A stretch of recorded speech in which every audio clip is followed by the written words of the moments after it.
Boa noite, meus irmãos. Hoje nós vamos refletir no livro de Neemias, capítulo 2. Eu vou contar um pouquinho do contexto para que vocês se situem a história do que está acontecendo nesta época. O povo de Israel tinha sido levado exilado pela Babilônia. E algumas pessoas do povo sobreviveu a esse exílio e ficou em Jerusalém.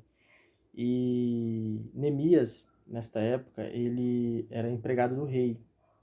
E ao ter notícias do povo, de como o povo estava, ele ficou extremamente triste em saber que a cidade dele estava em ruínas e que o povo de Deus estava naquela situação. Então ele orou muito ao Senhor, pediu perdão pelos pecados e também pediu para que o Senhor o abençoasse e que o, e, e que o rei o deixasse ir à cidade para reconstruir os muros e restabelecer a, a paz ali com o povo. Então a gente entra aqui no capítulo 2, Neemias já fazendo esse pedido ao rei. Então vamos à leitura. No mês de Nissan, no 20º ano de Artaxerxes, na hora de servir o vinho, fui levar a bebida ao rei, como de costume. Eu nunca tinha ficado constrangido na presença do rei, por isso ele me perguntou: Você parece abatido. Não está doente ou deprimido, está?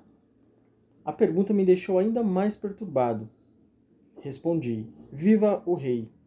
Como eu não estaria abatido se a cidade na qual todos os meus familiares estão sepultados está em ruínas e só restam cinzas de seus portões? O rei perguntou: O que você deseja? Orando ao Deus dos céus, fiz o meu pedido. Se o rei está contente comigo e acha que sou um bom funcionário, dá-me permissão para ir ajudar até a cidade em qual os meus antepassados estão sepultados, para que eu possa reconstituí-la. O rei, com a rainha sentada ao seu lado, disse: Quanto tempo você precisa para realizar esse trabalho? E quando estará de volta? Eu disse. Eu disse a data e o rei concordou com a minha ida. Depois eu disse: Se o rei concordar, escreva cartas aos governadores do território a oeste do Eufrates, para que me deixem passar até chegar a Judá. Que o rei dê ordens a Asaf, o encarregado dos bosques do rei, para me fornecer madeira para as vigas do complexo do templo, para os muros da cidade e para a casa em que vou me alojar.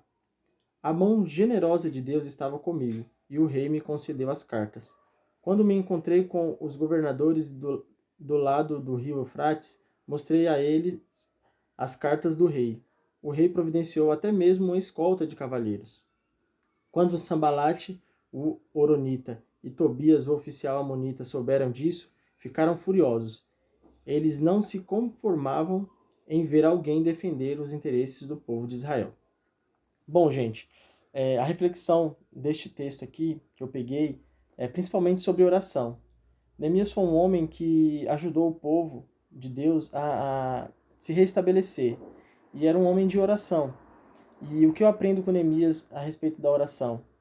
Neemias era uma pessoa que antes de agir, antes de sair fazendo as coisas, ele primeiro orava, ele consultava a Deus, ele tinha uma vida de oração com Deus.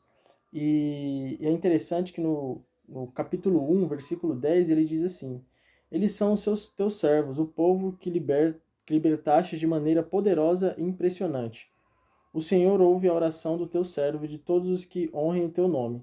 Permite ao rei que concorde com o pedido que farei hoje.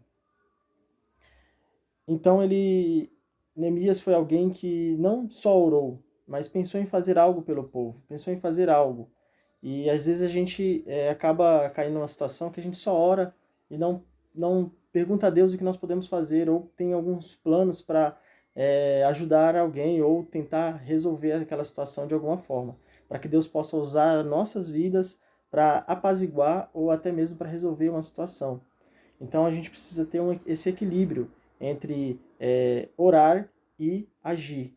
E antes de agir, principalmente orar, pedir orientação de Deus para que Ele nos guie. O segundo ponto que eu encontrei foi que Neemias apesar de ter orado, quando ele estava agindo, ele pediu para que Deus o guiasse nas suas atitudes, nas suas ações. Veja que no versículo 2 do capítulo 3, quando o rei pergunta por que ele estava abatido, deprimido, ele fala assim: a pergunta me deixou ainda mais perturbado. Respondi: viva, viva o rei! Como eu não estaria abatido se a cidade em qual os meus familiares estão sepultados está em ruínas? E aí ele continua, no 4 e 5. Orando ao Deus dos céus, fiz o meu pedido. Então, Neemias continuava em oração, estava em contínua oração. Para quê? Para que ele não perdesse o foco. Muitas vezes a gente ora, pede a orientação de Deus e começa a executar as coisas, mas no decorrer das ações, a gente acaba esquecendo de pedir mais orientação para Deus e acaba, às vezes, até desistindo. Imagina se Neemias, constrangido com a pergunta do rei, acabasse desistindo do seu plano. Então, a oração fez com que ele conseguisse manter o foco.